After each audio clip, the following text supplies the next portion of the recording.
Vamos a grabar. Bien, Perfecto. pues adelante, Marco, bienvenidos. Buenas Bueno, noches.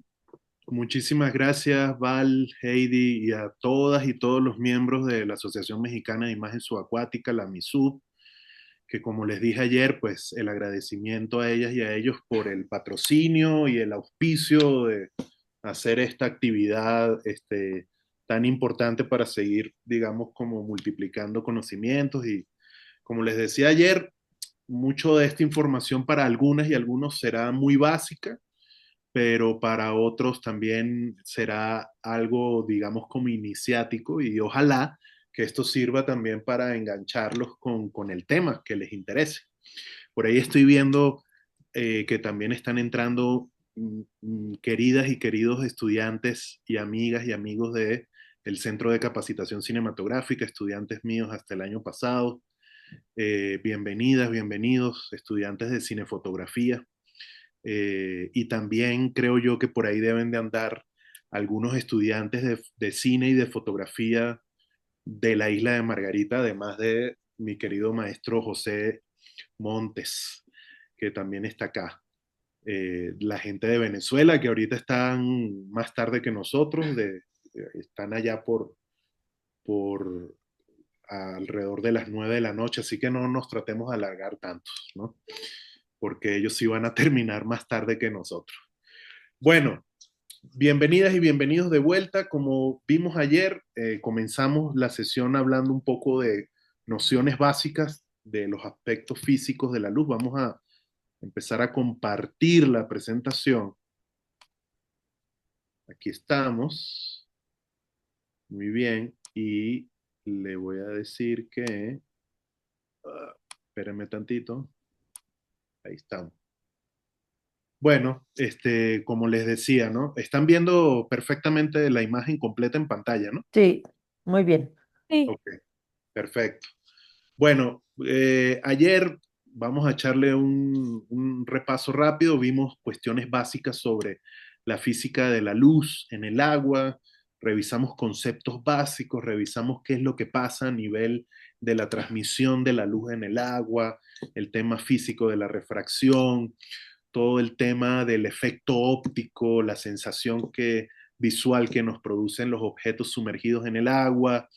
Hablamos sobre todo también del tema cromático, cómo afecta o no afecta, sino simplemente cómo se comporta el aspecto cromático, el aspecto del color debajo del agua, eso que denominábamos la absorción selectiva que sufre la onda electromagnética de la luz, ¿no? También vimos lo que pasa a distintas profundidades con respecto a este tema, vimos este interesante video en vivo y directo. Todo esto, o como dijo Val, lo pueden ver ya esta primera parte, la pueden ver en YouTube, en el canal de la MISUB, ahí está ya colocada la primera parte para quienes no pudieron asistir o ver toda esta sesión de ayer. Hablamos un poco de la historia del registro de la imagen subacuática, todos los primeros intentos desde mediados del siglo XIX, la década de 1850, la primera fotografía de la historia, la primera fotografía subacuática de la historia, hecha en el año de 1893 por el señor Louis Boutin, el naturalista francés, buzo de escafandra, toda la peripecia y el armatoste tecnológico que tuvo que hacer para su época, incluso muy peligroso, como vimos, ¿no? Una cuestión hasta que pudo haber comprometido la vida de todos ahí, pero que salió con éxito. Bueno, el interés y por qué Bután quería llevarle al resto de los seres humanos la experiencia de ver la vida debajo del agua.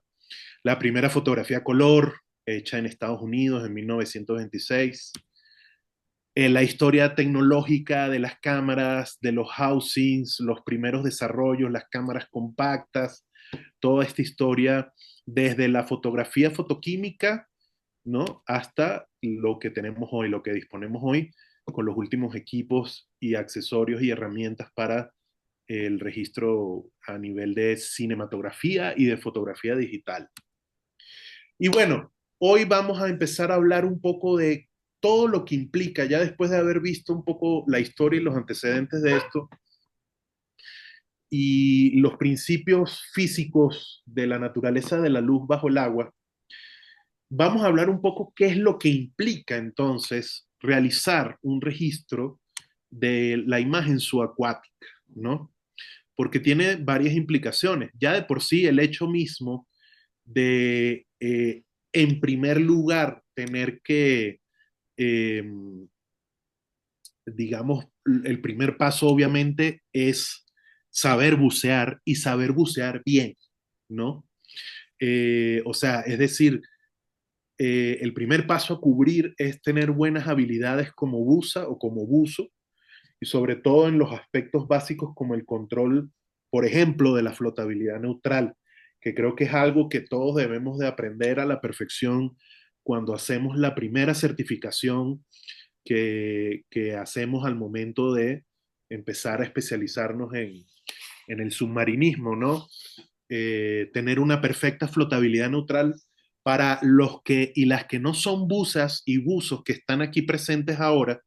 Se entiende por flotabilidad neutral la capacidad que tiene un buzo o una buza de permanecer a una profundidad de manera estable sin hundirse como un lastre hacia el fondo, como un plomo, ni tampoco salir flotando a la superficie, sino tener una capacidad a través de, obviamente, un adiestramiento y unas habilidades adquiridas y un conocimiento pleno de tu cuerpo, de tu equipo de buceo, entre otros factores, de mantenerte estable en una misma profundidad, en un mismo nivel, sin hundirte ni sin irte para arriba, ¿no?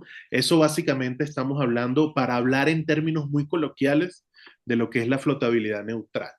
Es muy importante controlar la flotabilidad neutral, por ejemplo, porque eso entonces nos va a permitir mantener una estabilidad que es un factor clave a la hora de ejercer la fotografía subacuática, ¿no? Otra habilidad es operar distintos procesos al mismo tiempo. Obviamente el proceso principal que hay que tener en cuenta es el proceso mismo de garantizar nuestra subsistencia debajo del agua, ¿no? Todos esos procedimientos básicos que se adquieren cuando nosotros empezamos a capacitarnos dentro del buceo en esa primera etapa del open water, ¿no? Pero además de eso, pues tienes que controlar todos esos parámetros, todos esos aspectos y a su vez también tienes que controlar, en este caso, todo el equipo fotográfico que tienes y que hoy vamos a ver un poco más de eso también. Entonces, también se trata de la habilidad para operar distintos procesos al mismo tiempo, estar consciente y estar pendiente del control de todos los equipos, ¿no? Bueno, otra habilidad importante a desarrollar para poder, o otro factor importante para poder ejercer la fotografía submarina, la fotografía subacuática, de una manera nada estresante, es sobre todo el control eficiente del consumo de aire, del consumo del suministro de aire que uno tiene en el tanque. Eso también está determinada pues por la buena ergonomía que tú tengas con tu equipo, la navegabilidad, o sea, la forma en que tú te desplazas en el agua, todo eso también va a ser determinante para poder hacer fotografía subacuática, va a ser sumamente determinante cuando, además de la fotografía subacuática, te dedicas a registrar imagen en movimiento, ¿no? Porque uno prácticamente se convierte en un dolly humano subacuático, ¿no? Los movimientos de cámara cuando estás grabando video, o bueno, cuando antes se hacía cine, eh, pues forma parte también de un control eficiente de la forma en la cual tú te desplazas en el agua, ¿no? Esa forma de dar la patada de manera correcta, obviamente, como se sabe y como sabemos bien, pues las manos, nuestros brazos no están para desplazarnos en el buceo, sino que en este caso, sobre todas las cosas, están para controlar el equipo de registro de imagen, ¿no? Bueno, un control absoluto y riguroso de la seguridad, eso es un aspecto fundamental, no solo en la fotografía subacuática, sino en cualquier actividad que estemos desarrollando dentro del buceo, dentro del scuba dive. La seguridad es fundamental y no se puede pasar absolutamente nunca por alto. Es un aspecto fundamental y que tenemos que también observarlo rigurosamente. Bueno, incluso también tener un buen criterio y un manejo y una corresponsabilidad en el sistema de parejas, porque generalmente o la mayoría de las veces casi nunca salimos a bucear solos, mucho menos si uno de nosotros está, digamos, haciendo el ejercicio de fotografiar, de grabar, pues tenemos que tener a este compañero, a este sistema de pareja, sistema de compañero de buceo, esta persona que nos apoye en caso de cualquier eventualidad o que simplemente nos apoye en el simplemente estar de manera más consciente con respecto al entorno, porque quizás nosotros como operadoras y operadores de cámara, de fotografía, estamos metidos en otra cosa, estamos concentradísimos en la composición de la imagen, en la exposición, etcétera, cosas que por cierto vamos a hablar hoy. Entonces, por eso es muy importante la corresponsabilidad y ser muy observante del sistema de compañeros o sistema de pareja, porque prácticamente nunca, casi nunca, se sale a bucear sola o solo, ¿no?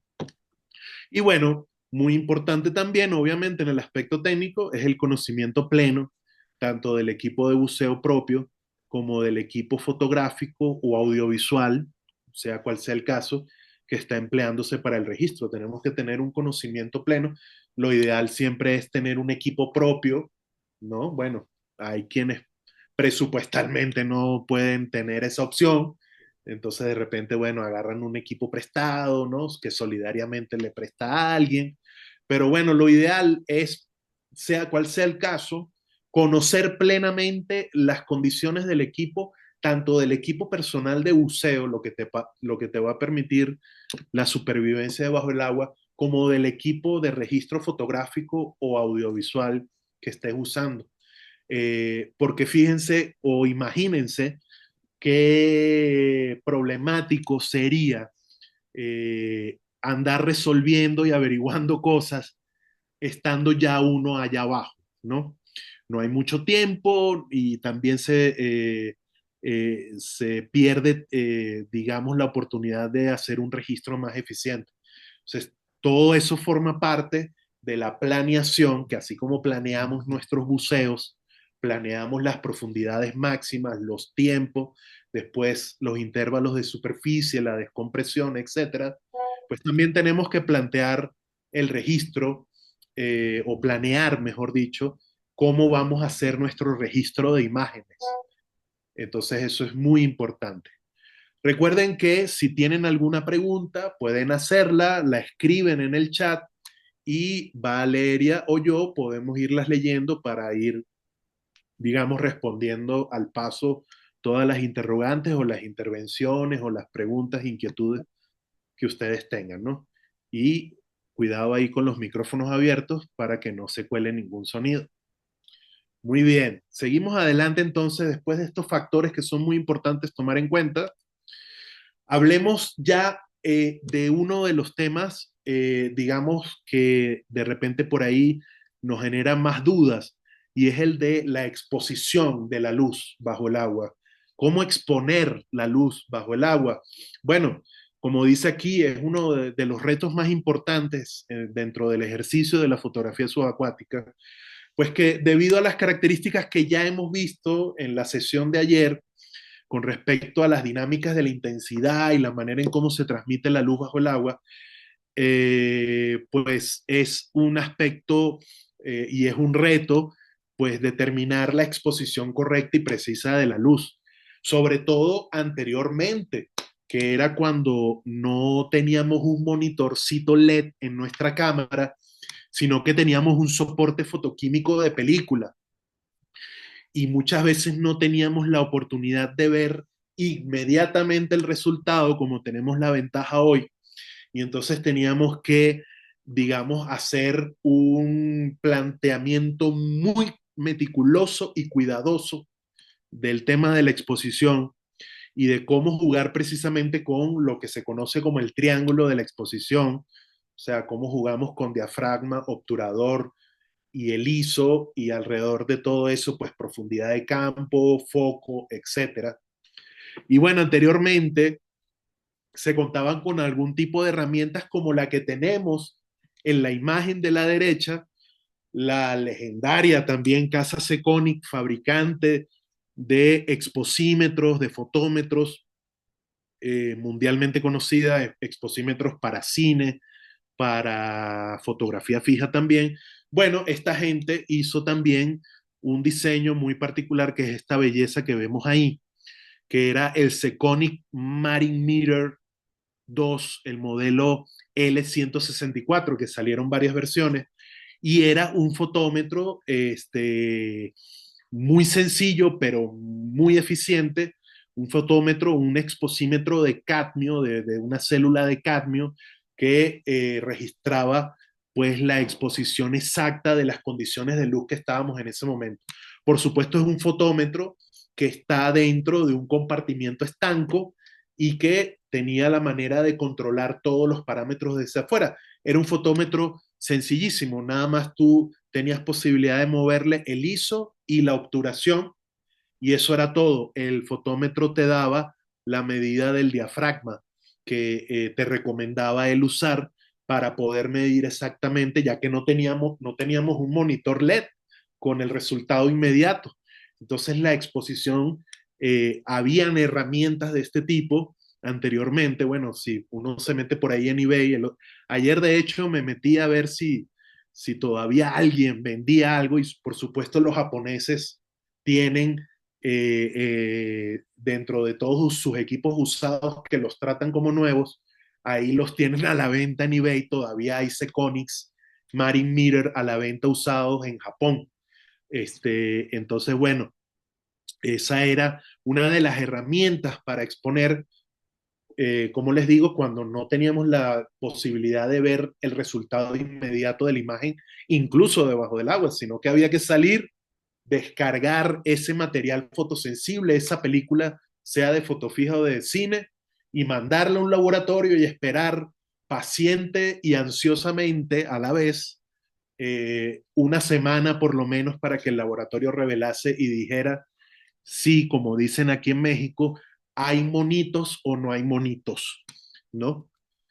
Pero bueno, hoy en día, y a pesar de que contamos a nivel de la fotografía digital con los scopes, o sea, con estos monitores que nos dan parámetros de exposición de luz, de la colorimetría, pues para facilitar el monitoreo de la exposición, como les digo, de manera directa y simultánea, podemos seguir considerando igual estas siguientes recomendaciones, para, digamos, a nivel práctico, asegurar y ayudarnos a conseguir una exposición correcta.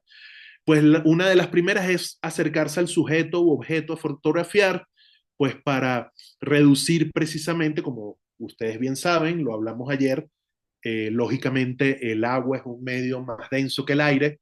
Eso hace que mientras uno esté más lejano del objeto, el sujeto, la criatura que uno quiera registrar, pues van a haber pérdidas de luz, de definición, etcétera, o incluso, bueno, obviamente de color, como vimos, o incluso el scattering o el tema de suspensión, que ya vamos a ver inmediatamente de qué hablamos cuando hablamos de ese término de scattering, ¿no? Para los que no están familiarizados con el medio subacuático. Bueno, también determinar la luz sobre el sujeto o el objeto, en los temas de apertura y obturación, apertura del diafragma y obturación. Tratar de mantener los ISOs bajos para la reducción del grano o el ruido electrónico. Obviamente eso tiene sus variables y sus bemoles, porque precisamente, pues si estamos en la aventura de nada más hacer el registro con luz natural, digamos que, bueno, vamos a tener problemas en ese sentido, ¿no? No podemos quedarnos simplemente con un ISO bajo, sino que tenemos entonces que empezar a meternos en problemas con subir el ISO, con todo lo que ISO implica, ¿no? Un grano o un ruido electrónico, ¿no? Que es el tema de los ISOs altos. La idea es mantener la imagen o lograr una imagen lo más limpia posible. Entonces ya veremos más adelante también cómo nosotros garantizarnos la posibilidad de trabajar con un ISO bajo, ¿no?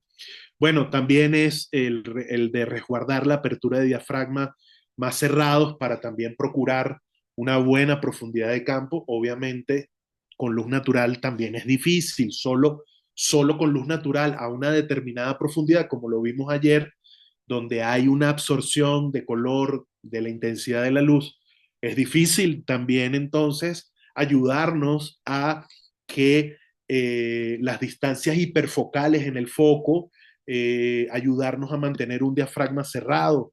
Entonces, ¿qué se hace en esos casos? Ya lo vamos a ver ahora en un momento.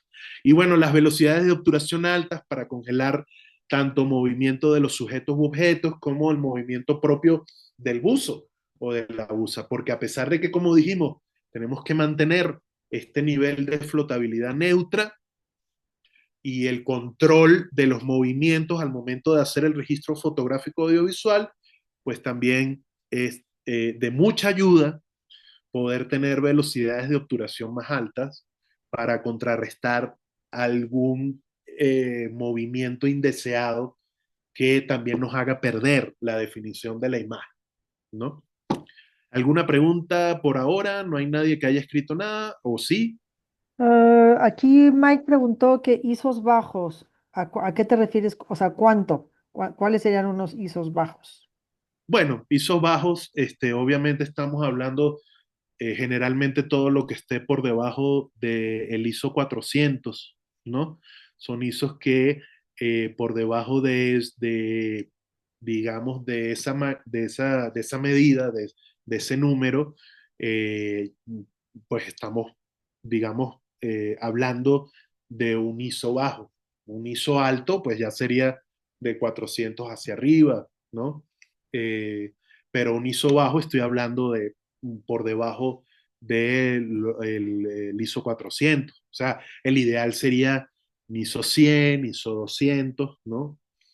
Incluso menos, ISO 50. Pero bueno, todo lo que eso implicaría, ¿no? Tener un ISO tan bajo, pero que garantice una limpieza de la imagen absoluta casi, ¿no? Eso me refería con ISO bajo. ¿Alguna otra pregunta o duda hasta ahora? Bueno, creo que vamos a terminar un relativamente rápido hoy, pero sigamos avanzando y por ahí irán surgiendo más preguntas. No duden en preguntar, por favor. A ver, creo que surgió otra. No, dice gracias. Ah, Recordamos que los que quieran preguntar, el chat está abierto y pueden poner ahí sus preguntas y en momentos como este, Marco irá revisando. correcto. Bueno, seguimos adelante y vamos a hablar precisamente de un tema que, y ahorita que les mencionaba el término, es una de las condiciones, digamos, propias del agua y creo que ayer alguien se refirió un poco con respecto a eso, pero que también es un aspecto determinante. Ya de por sí, si no estamos haciendo un registro ni fotográfico ni audiovisual, el tema de la visibilidad es clave y esto va a depender sobre todo de las condiciones o del tipo de lugar en donde estemos, porque como ustedes recordarán, el mar, que yo digo que es el ser vivo en su conjunto, todo el mar es el ser vivo más grande que se encuentra en movimiento alrededor del planeta.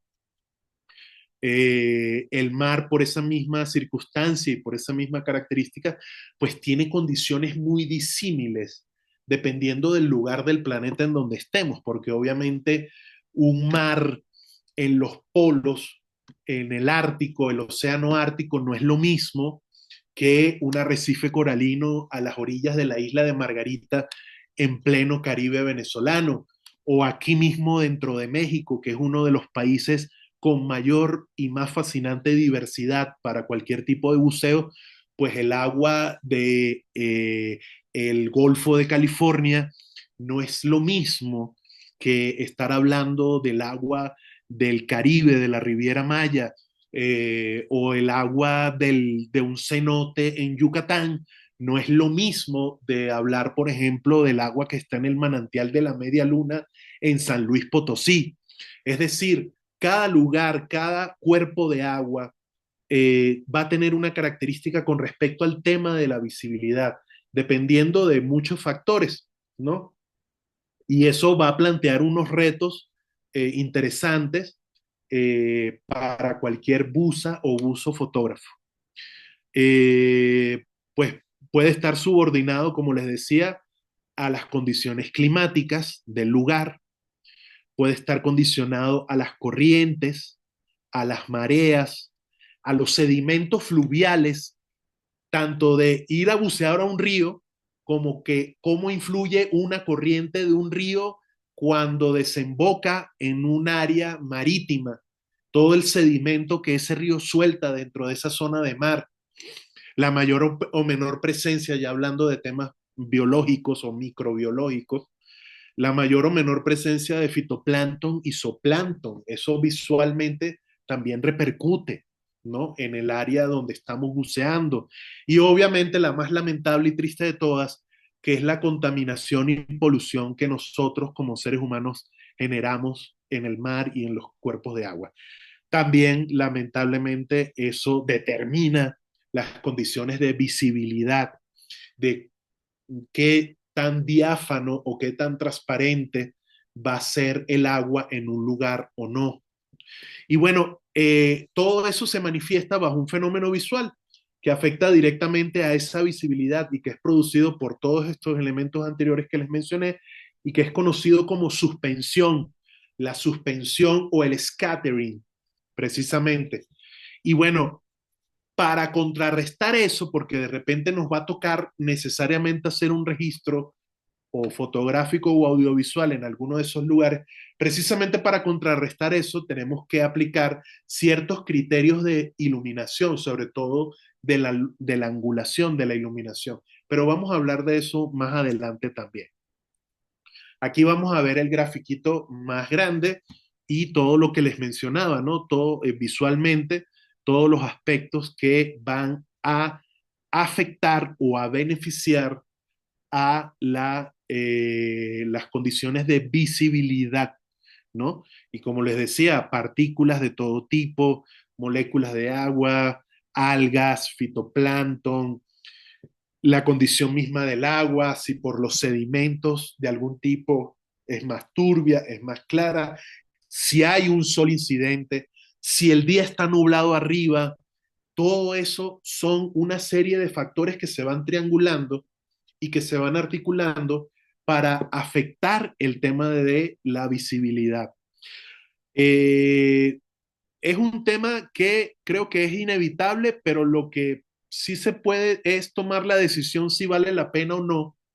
Eso sí, tomar la decisión si vale la pena o no realizar un registro dependiendo de las condiciones en las que se está, ¿no?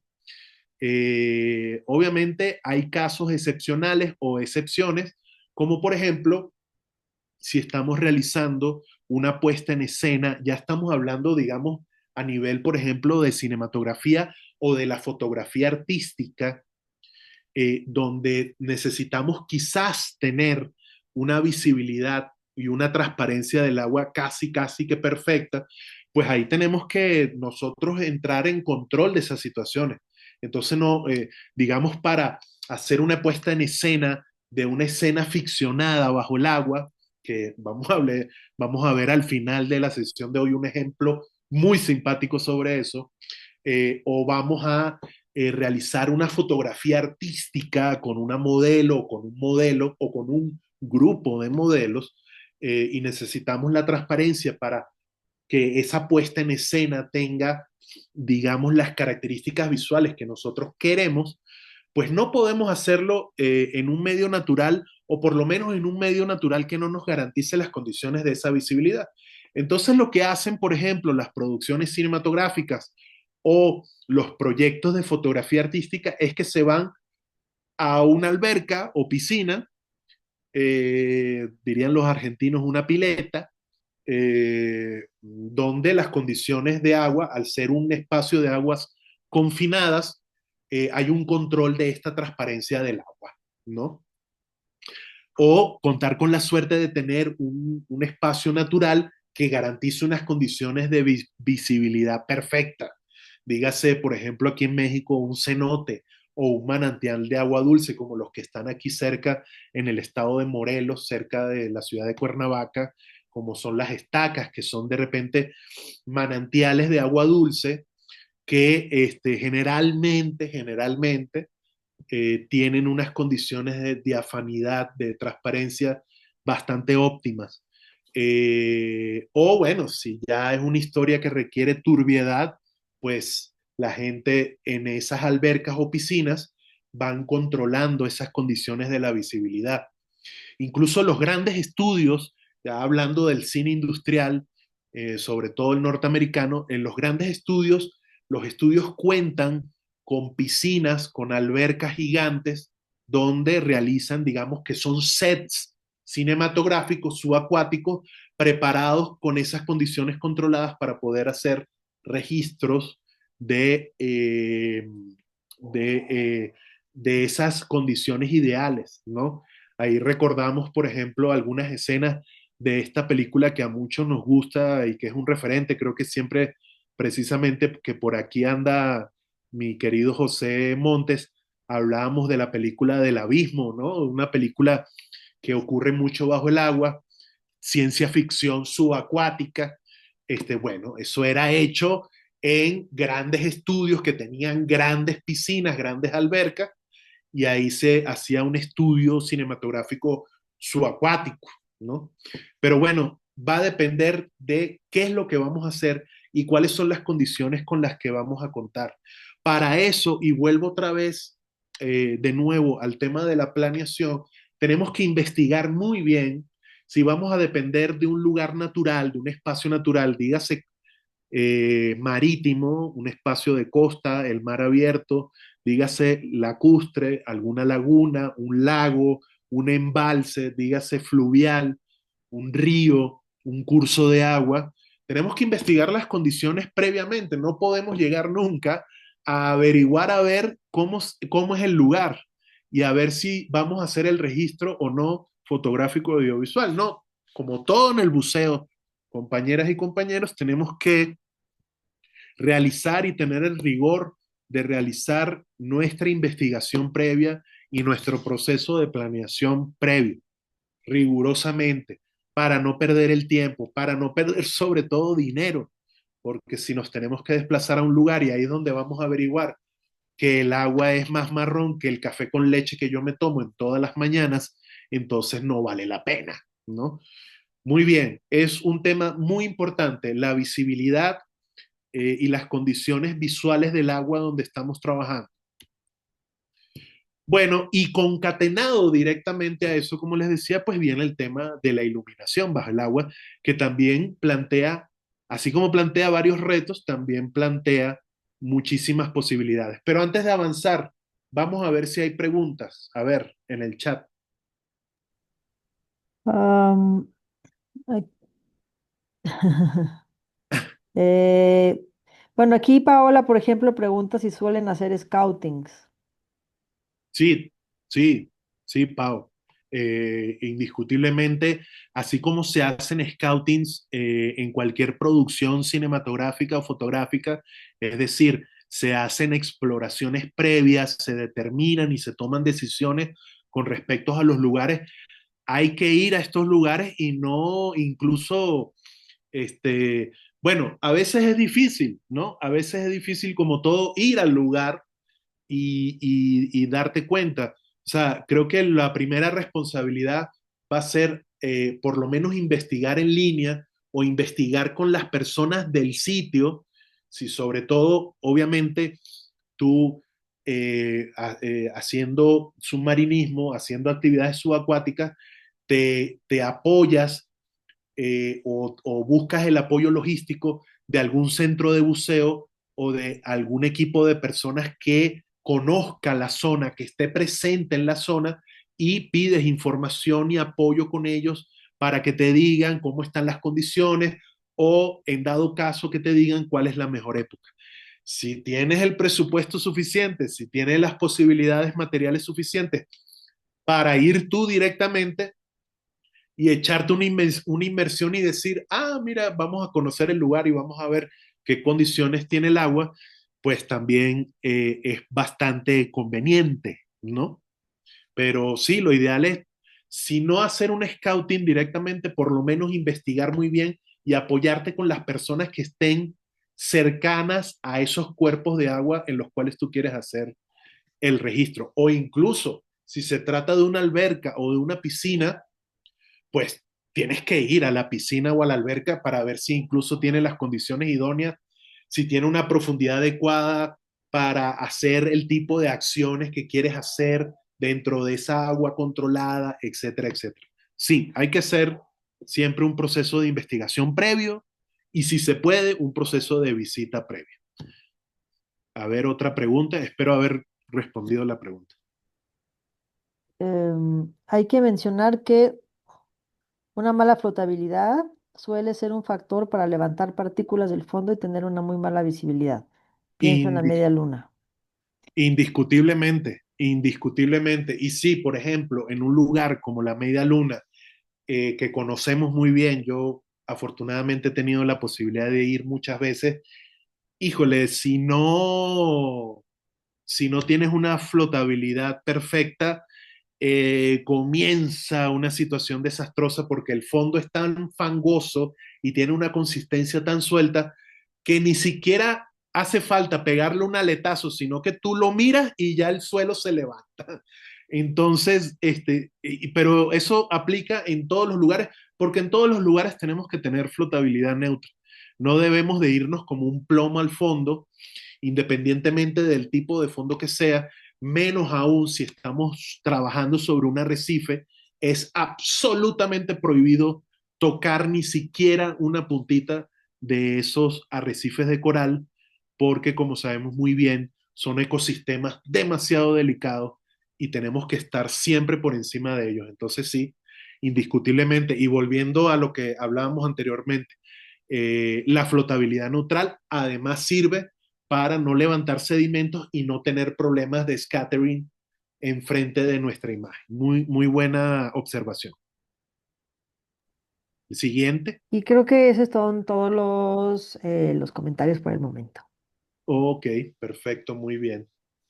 Bueno, y con esta imagen preciosa vamos a empezar a presumir imágenes de la MISUB. No sé, no tenía el autor o autora de esta imagen, pero bueno, aquí vemos un ejemplo de lo que es la iluminación, lo que hablábamos ayer, ¿no? Y precisamente es lo que quiero referirme ahora.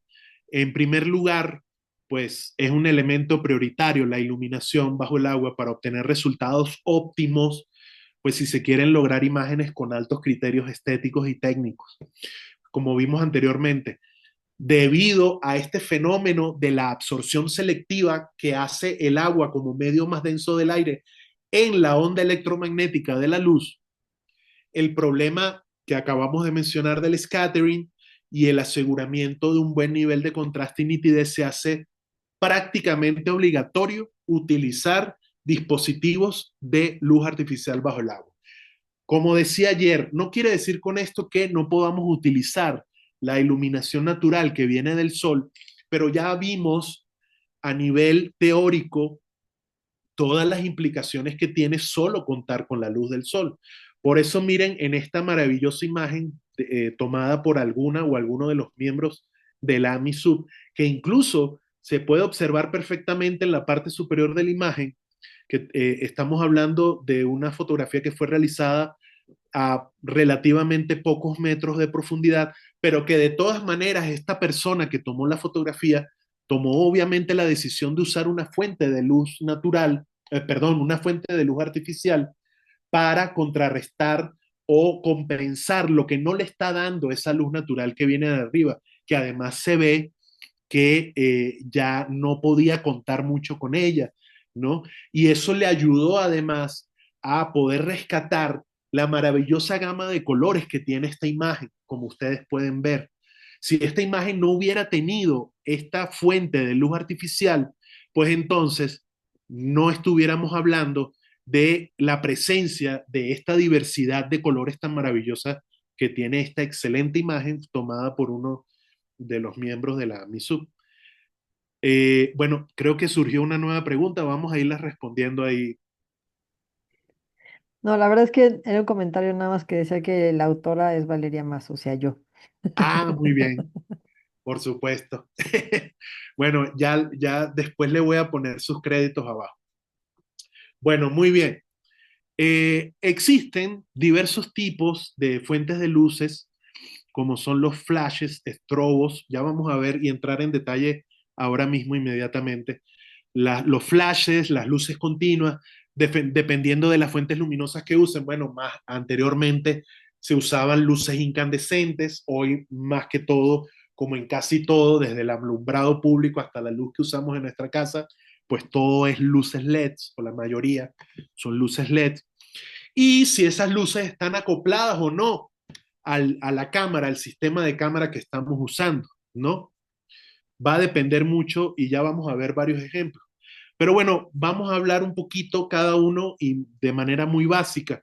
Bueno, los flashes o estrobos, tal cual como los flashes que se usan en foto fija en superficie, pues si estamos trabajando precisamente con foto fija debajo del agua, pues representan la mejor opción, son la mejor opción ya que congelan el movimiento, ¿no?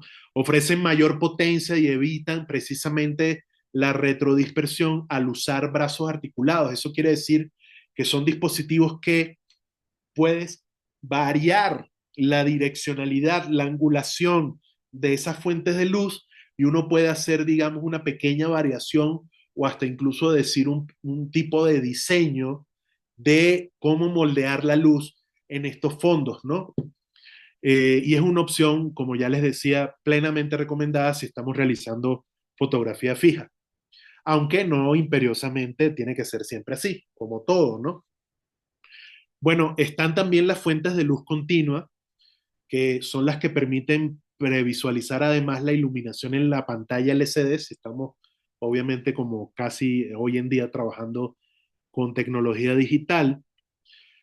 Son ideales para trabajar en buceos nocturnos y en cuevas, en cenotes o cavernas, aunque algunas también tienen menos alcance en cuanto a su potencia y consumen más batería. No estoy queriendo decir que con esto no se confunda, por favor, de que solo lo vamos a usar una fuente de luz continua en buceos nocturnos y en cuevas, cenotes o cavernas. No, obviamente en un buceo diurno obviamente lo podemos usar perfectamente, sobre todo si estamos haciendo un registro de imagen en movimiento, un registro cinematográfico audiovisual, pues obviamente tenemos que tener una fuente de luz continua que hoy en día, hoy por hoy, ya todas son luces LEDs, o la mayoría son luces LEDs. Bueno, están las linternas de buceo, que son luces focalizadas, o sea, son una luz tipo spot, que se pueden usar, pero no es lo ideal, ¿no? Porque digamos que la luz o la linterna de buceo, a pesar de ser una fuente luminosa, primero que tienen un haz de luz muy concentrado y no tienen una gradación cromática adecuada para un registro fotográfico o cinematográfico y audiovisual. O sea, más que todo, la linterna de buceo es otra herramienta básica del equipo básico que tiene que tener toda buza o todo buzo, ¿no? Sobre todo a los que nos encanta hacer buceo nocturno, eh, pero no es la luz ideal, aunque bueno, en dado caso, y si no tenemos otra alternativa, pues bueno, al final es una fuente de luz, pero no es la más adecuada porque no te da la posibilidad de todas estas desventajas que le acabo de mencionar. Y bueno, en dado caso, si hay que utilizarla, pues es recomendable iluminar al sujeto de manera indirecta para que esa luz residual que llega de ese haz de luz tan concentrado pueda evitar sobreexponer al sujeto o al objeto que estamos fotografiando o que estamos grabando. No es lo más indicado, no es el dispositivo más ideal para iluminar, pero bueno, es una fuente de iluminación adicional también. Porque vuelvo y repito, la linterna de buceo es una herramienta del equipo básico de buceo. No debería ser considerada una herramienta de iluminación fotográfica o audiovisual subacuática. Y bueno, como ya lo hemos mencionado anteriormente, pues estar también la luz natural, que tampoco la vamos a sacar de este renglón, aunque sabemos muy bien todas las limitantes que nos va a dar a nivel de intensidad de luz y sobre todo a nivel cromático, ¿no? Como ya vimos el día de ayer con todas las condiciones de la luz natural del sol cuando se encuentra con el medio más denso del agua, ¿no? Pero bueno, si de repente estamos trabajando una iluminación en espacios que están cerca de la superficie, a poca profundidad, a menos de 5 metros, creo yo, y con unas condiciones de luces perdón, con unas condiciones ideales de luz natural, ¿no? Con un sol al mediodía en el cenit, cielo totalmente despejado arriba, luz directa del sol entrando, estamos a menos 5 metros de profundidad, pues puede considerarse como una opción para poder, digamos, usar ese matiz, ¿no?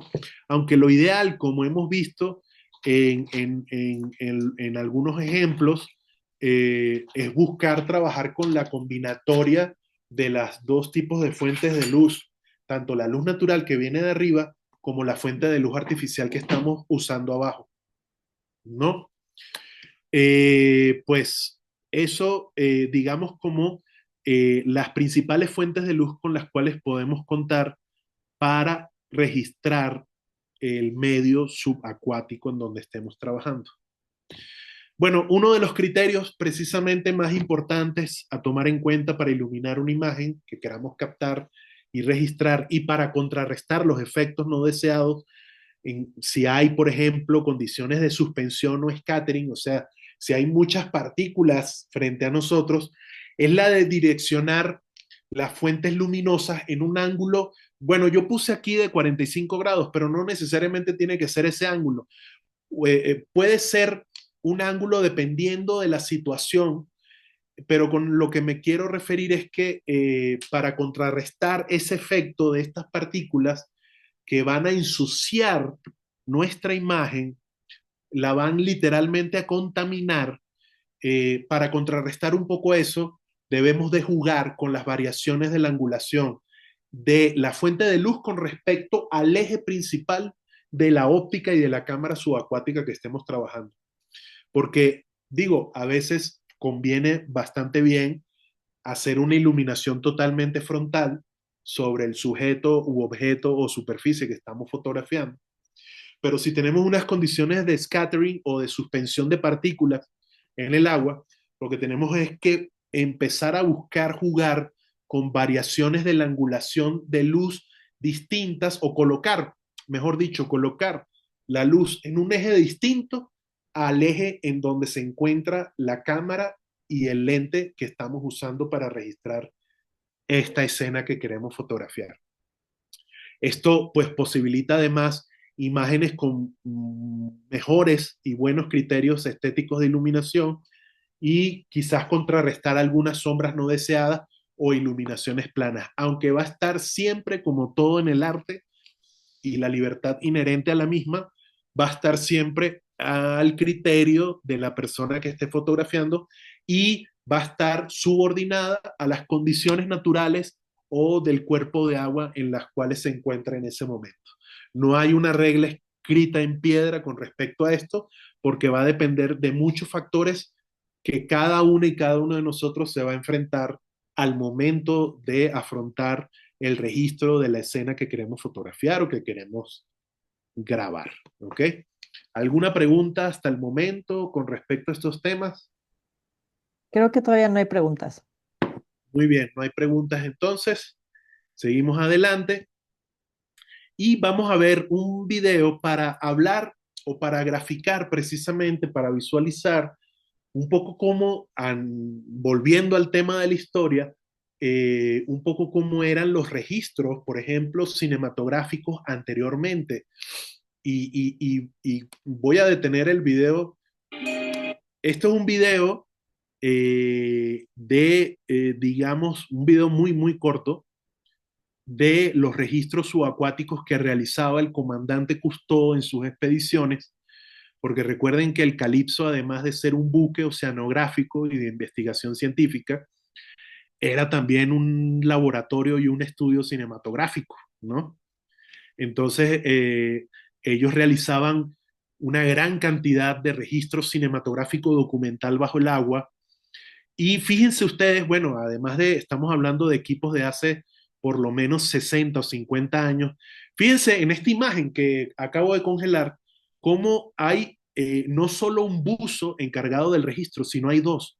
Hay un buzo absolutamente dedicado a la operación de cámara, que seguramente era una cámara o de 35 milímetros o de 16 milímetros en cine, y hay otro buzo dedicado exclusivamente a la iluminación o a la operación de la iluminación. Era lo que llamamos en cine como un staff, un gaffer, ¿no?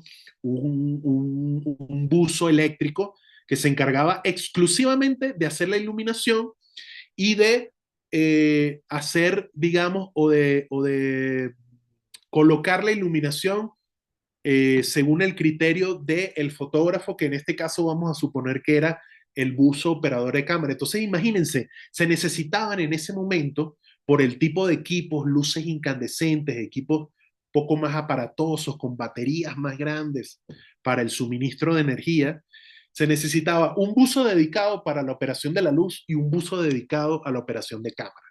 Fíjense qué interesante. Ay, perdón, no quise hacer eso.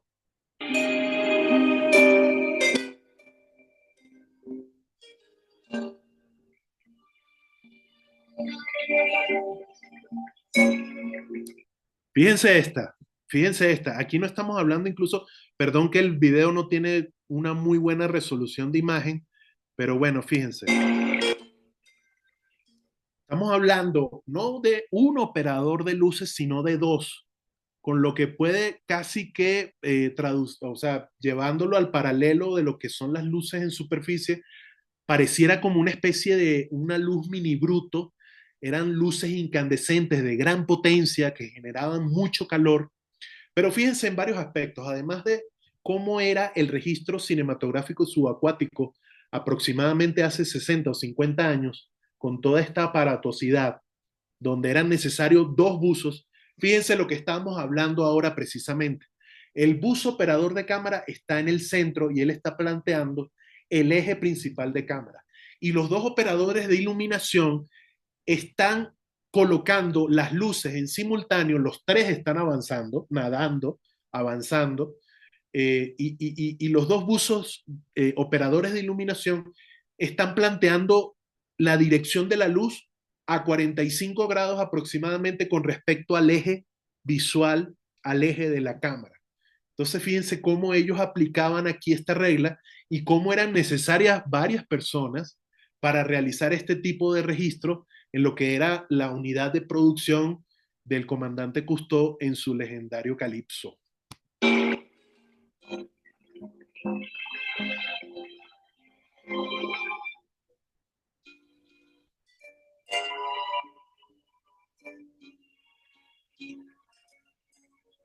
Está otro ejemplo, operador de luces, bueno, el mismo comandante Cousteau operando la cámara subacuática y hay un operador de iluminación a su lado con una fuente de luz incandescente subacuática. Eran equipos muchos de esos que ellos mismos iban desarrollando en la época, fueron los primeros precedentes a nivel tecnológico de la posibilidad de tener una intensidad de luz para las emulsiones que tenían que usar, porque estamos hablando seguramente de que ellos usarían emulsiones que no superaban el ISO 500, que era la mayoría de las emulsiones cinematográficas disponibles en el mercado durante gran parte del siglo XX, no superaban el ISO 500, por lo tanto, a una profundidad de ese tipo pues necesitaban imperiosamente tener fuentes de iluminación como estas de luces incandescentes que tenemos,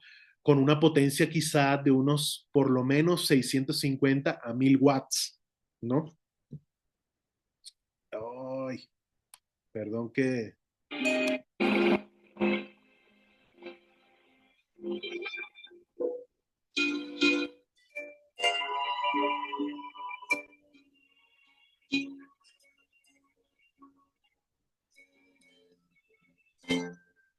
Pues como a través de la iluminación, vean cómo aparecen y se rescatan los colores de todas esas formaciones coralinas que iban registrando en el fondo, ¿no? Entonces, fíjense, pues, cómo esto plantea todo un precedente, hablando de historia. Ya vieron que nos gusta hablar mucho de la historia de este tipo de tecnología para saber cómo fue la evolución, ¿no? De todos estos equipos. Y aquí, por ejemplo, les estoy mostrando varios ejemplos de lo que son equipos tanto usados anteriormente como los actuales, ¿no? En este caso, flashes estroboscópicos, eh, tipos de flashes con brazos articulados, ¿no? Luces que tienen tecnología LED, ¿no?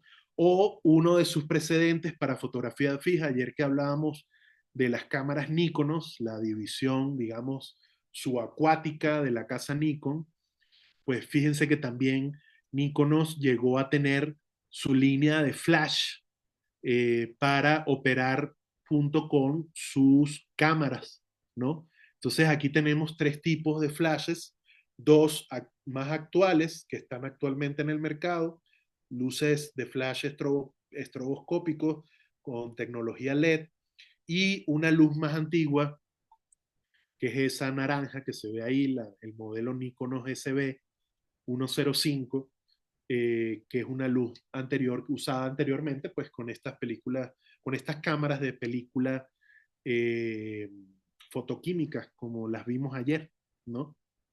Entonces, eh, digamos que, como dijimos hace un momento, pues si estamos haciendo solamente fotografía fija, digamos que es más práctico en algunos momentos siempre usar foto, fuentes de luz como esta, ¿no? O si queremos o preferimos usar luces continuas, pues también hay diversas opciones, desde las más económicas o más adecuadas a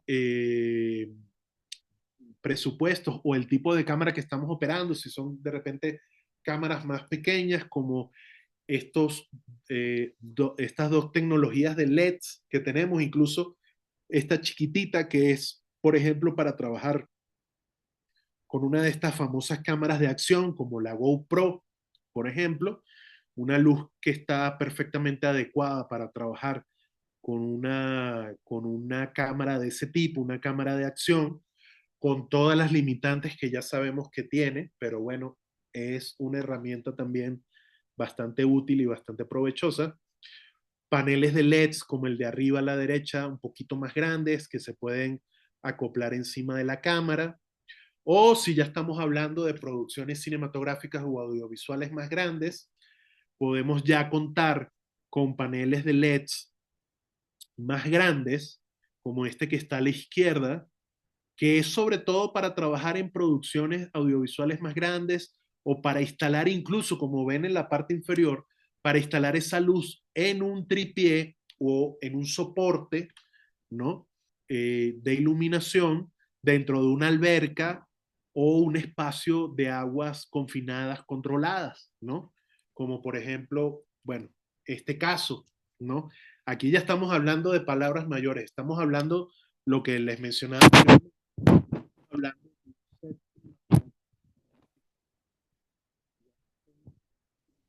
en este caso incluso con adaptaciones a luces de asteras para trabajar debajo del agua, luces de tubos fluorescentes y algún que otro panel como el que vimos anteriormente, como este de la izquierda, para iluminar un set o un estudio cinematográfico subacuático.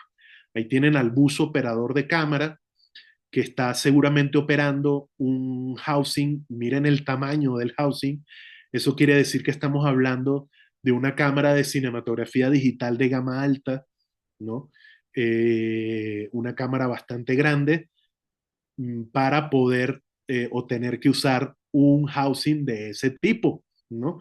E incluso cuenta con un asistente de cámara subacuático que también está controlando o ayudando a apoyar y controlar toda la situación.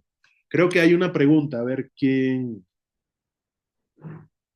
Eh, Aquí hay una pregunta que dice, ¿se llegan a usar rebotes o negativos bajo el agua?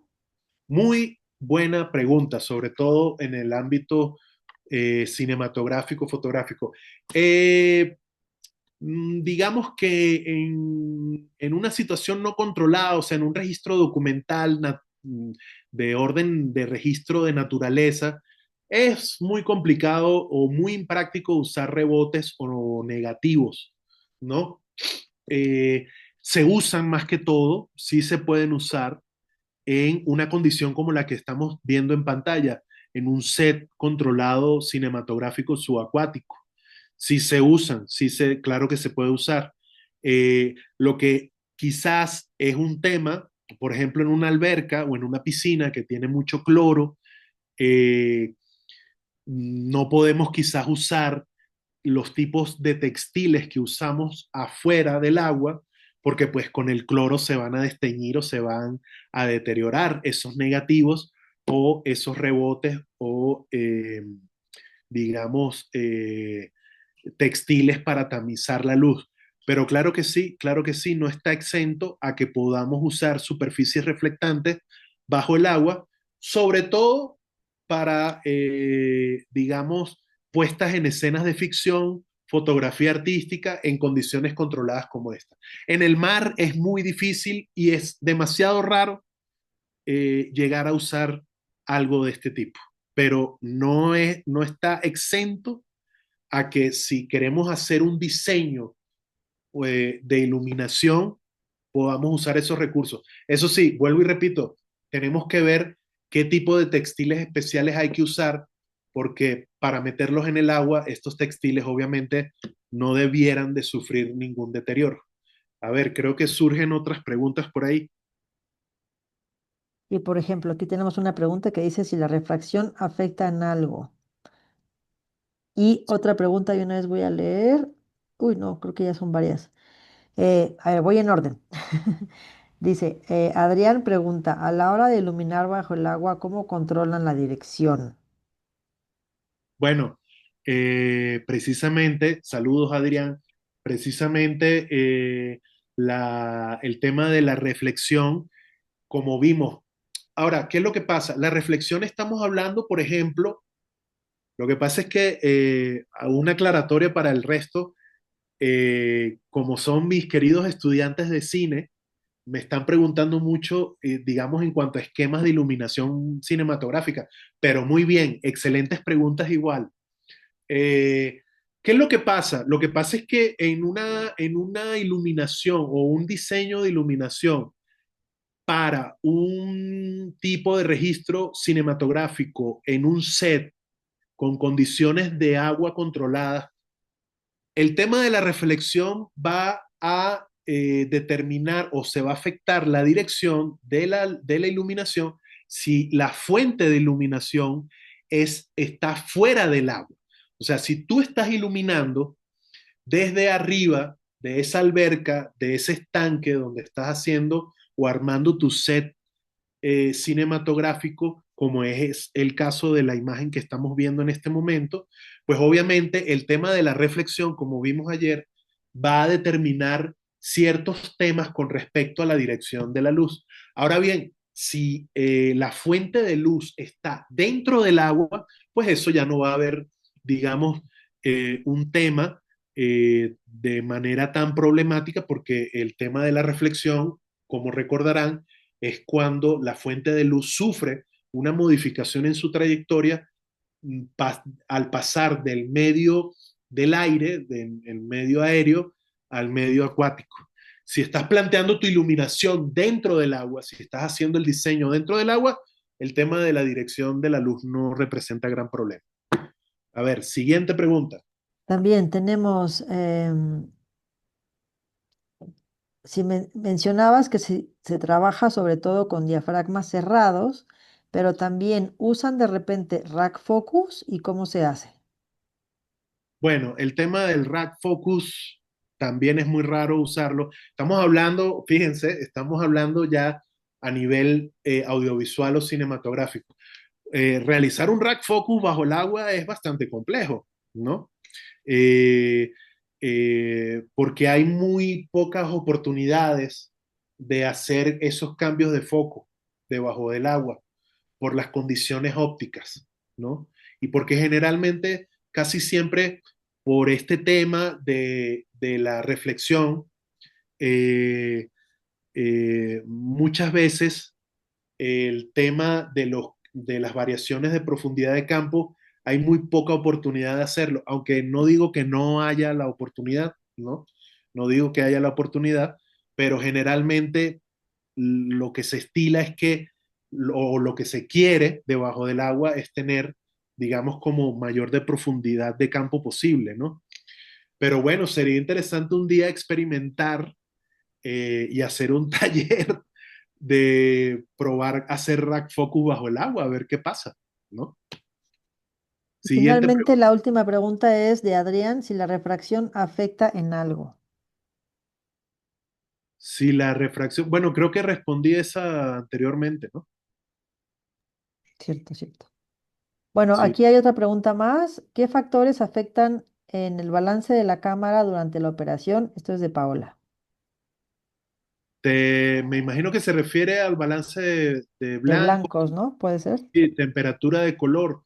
Mira, pues obvio es un tema porque estamos hablando, por lo mismo que hablábamos anteriormente, de las condiciones de la absorción selectiva de la luz y de todo el tema de color que eso implica, pues estamos hablando de que hay que tomar esas decisiones al momento de entrar. Claro, si ya contamos con una fuente de luz artificial, lo mejor es dejar nuestra temperatura de color balanceada a 5600 o incluso 6000 grados Kelvin, ¿no? Eh, para, digamos, registrar el agua tal cual, pero que la luz artificial haga su trabajo para a la hora de acercarnos, porque acuérdense que todo esto es un tema de cercanías con los objetos o sujetos que tenemos que fotografiar y de cómo vamos a rescatar los colores en dado caso de que a la profundidad de la que estemos trabajando haya una pérdida de color si nada más contamos con luz natural. Si es con luz artificial, pues esa luz artificial, como les decía, pues tiene que estar acorde a la temperatura de color que estemos trabajando. Por suerte, casi todas las fuentes de luz continua hoy en día también se le puede graduar la intensidad y la temperatura de color. Entonces, eso es una gran ventaja para poder tener un equilibrio y un balance precisamente entre los dos.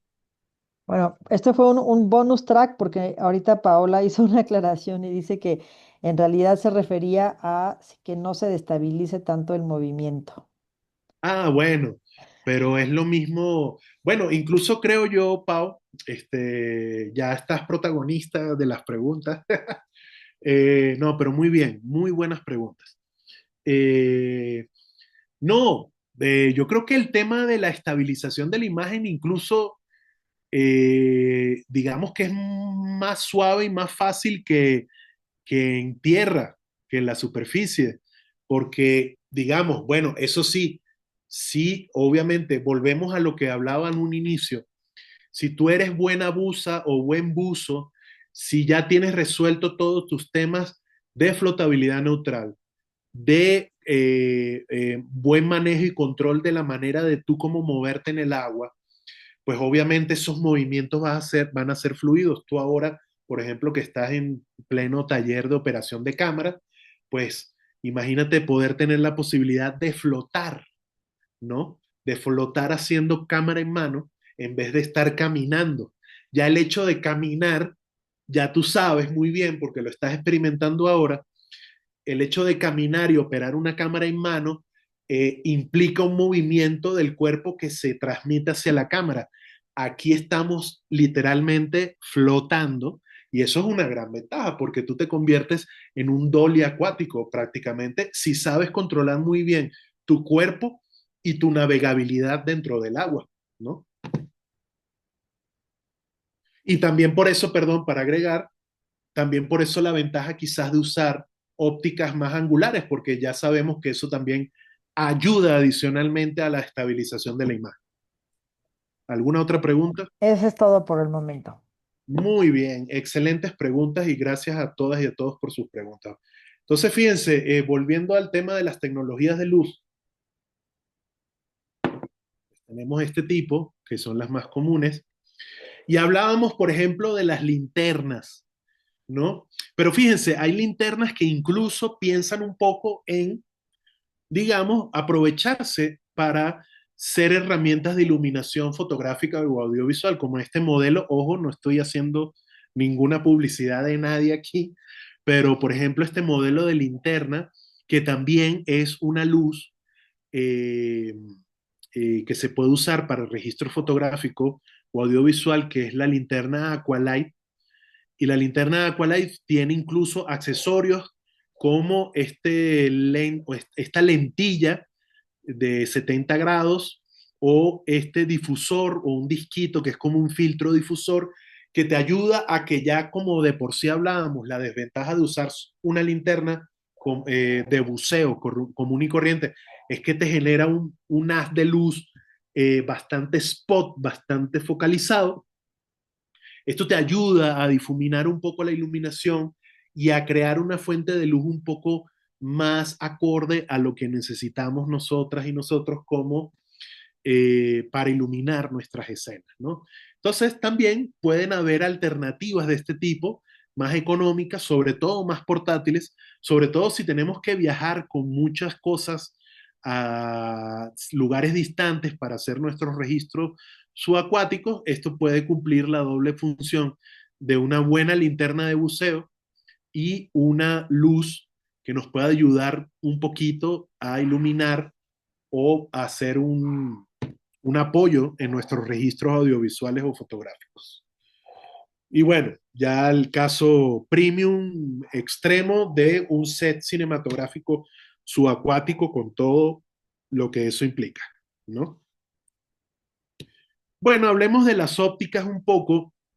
Y fíjense, hablábamos precisamente de la, del tema de la estabilidad, ¿no? Y de cómo quizás ayude un poco el uso de los objetivos angulares y gran angulares. Generalmente, digamos, la óptica más recomendada para fotografías subacuáticas son precisamente, pues, los objetivos angulares y gran angulares, porque además del tema de la estabilización de la cámara, de la imagen, perdón, que ya habíamos mencionado, pues garantiza mayor profundidad de campo y un campo visual más amplio, porque como vimos ayer, al entrar al agua, una óptica va a perder el campo de visión que ya tiene de por sí en tierra. Pierde un poco, se estrecha un poco el ángulo de visión y un lente angular se va haciendo más normal y un lente normal se va haciendo más tele y así sucesivamente, ¿no? Por supuesto, esto no es, como vuelvo a repetir, nada de esto es una regla de oro ni una regla escrita en piedra. Son recomendaciones o es lo que, digamos, más se estila o se acostumbra. Por supuesto, hay gente que puede usar perfectamente ópticas macro, ópticas normales u ópticas teles, con la salvedad de los retos que confrontaría la utilización de este tipo de ópticas, ¿no? Se requiere una habilidad bastante importante. Ahí en la imagen tenemos lo que hablábamos ayer, lo que les mencionaba ayer, las ópticas de las cámaras Nikon, las ópticas subacuáticas desarrolladas por la casa fabricante Nikon para sus cámaras Nikonos, estas ópticas maravillosas de una construcción súper interesante, porque no solamente estamos hablando de una óptica con una construcción robusta y resistente a esos niveles de presión a la que son sometidos, sino que también son unas ópticas increíbles a nivel de la calidad, de la textura de la imagen que producen, son unas ópticas bellísimas, ¿no? Y fíjense ustedes la manera de controlar, por un lado, el foco y por otro lado, el diafragma. Tiene dos perillas externas para poder hacer el control, porque obviamente estas ópticas no pueden usar o no podían usar anillos para controlar foco y diafragma, como en casi toda la mayoría de las ópticas, sino que aquí todo eso estaba internamente dentro de este compartimiento estanco, altamente resistente a la presión, y se controlaba a través de una perilla dedicada a cada uno, una perilla para control externo del foco y por lo tanto de la profundidad de campo, y otra perilla dedicada a el control de la apertura del diafragma, ¿no? Son ópticas muy interesantes. También con la óptica, y no voy a ahondar tanto en este tema, pero también con la óptica tenemos el complemento de lo que está enfrente de los lentes en el caso de los housings, ¿no? Los domos, el domo que está enfrente de ese cuerpo de vidrio o de algún tipo de otro tipo de material, eh, que hay dos tipos, ¿no? Hay los domos esféricos y los domos planos. Fíjense ustedes que eh, vamos a retroceder. Aquí están dos ejemplos claros de domos esféricos y obviamente hay otros ejemplos como este, por ejemplo, o de las mismas ópticas que estábamos hablando ahora de las Nikonos, son superficies planas, ¿no? Eso está en correspondencia también al tema de la reflexión, ¿no? Precisamente. Pero bueno, no voy a ahondar tanto en eso ahora mismo. Ok, fíjense, hablemos de composición en cuadro y con eso vamos cerrando y usando de nuevo, con su permiso, otra de las imágenes maravillosas de Valeria. Bueno, hay varios aspectos a tomar en cuenta a la hora de componer una imagen debajo del agua, pero como leemos aquí, cabe destacar que la gran ventaja que tenemos a la hora de hacer una composición y un encuadre es precisamente el que como buzas o como buzos tenemos la posibilidad y la libertad plena de ubicarnos en el lugar más conveniente para encuadrar una escena subacuática, ¿no? Simplemente es desplazarnos libremente por el espacio y buscar, por ese espacio acuático, y buscar la mejor ubicación para colocarnos con la cámara y saber cuál es el mejor sitio para componer y encuadrar. Generalmente, una recomendación muy común, aunque vuelvo a repetir, no es una regla escrita en piedra, es la de encuadrar y componer la imagen a un nivel o ligeramente, aquí hay un error garrafal, perdonen, no es contrariando, sino contrapicado, a un nivel o una angulación de cámara contrapicada ligeramente al sujeto, con respecto al sujeto o al objeto que se quiere fotografiar.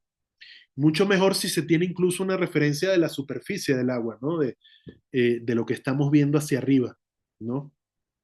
Para tener esta idea del arriba y al abajo y la superficie y el fondo, como es esta maravillosa imagen que estamos teniendo aquí como ejemplo a la derecha.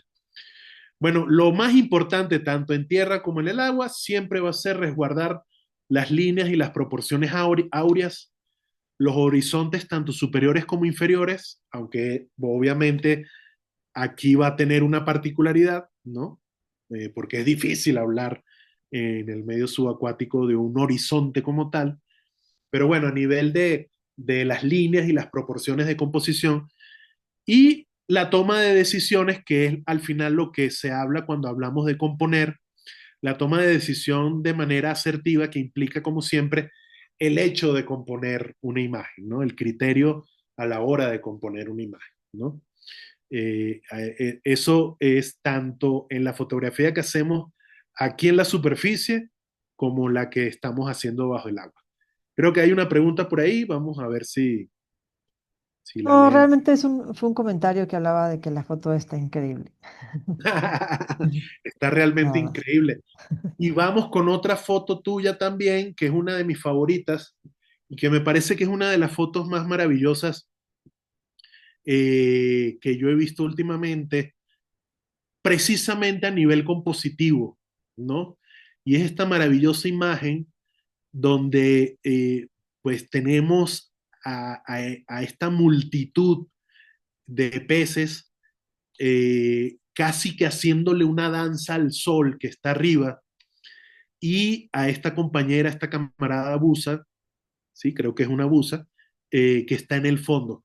Pero bueno, yo me tomé la libertad de hacer esto que les presento acá, digamos como diseccionar un poco a nivel compositivo la imagen para hablar un poco como ejemplo de esto. Fíjense ustedes las formas maravillosas que tiene aquí esta composición y que creo que prácticamente se da mucho o casi exclusivamente bajo el agua, porque digamos que en ese comportamiento de cardúmenes, de bancos de peces que generalmente tienen este grupo de animales bajo el agua, pues siempre hay este movimiento circular.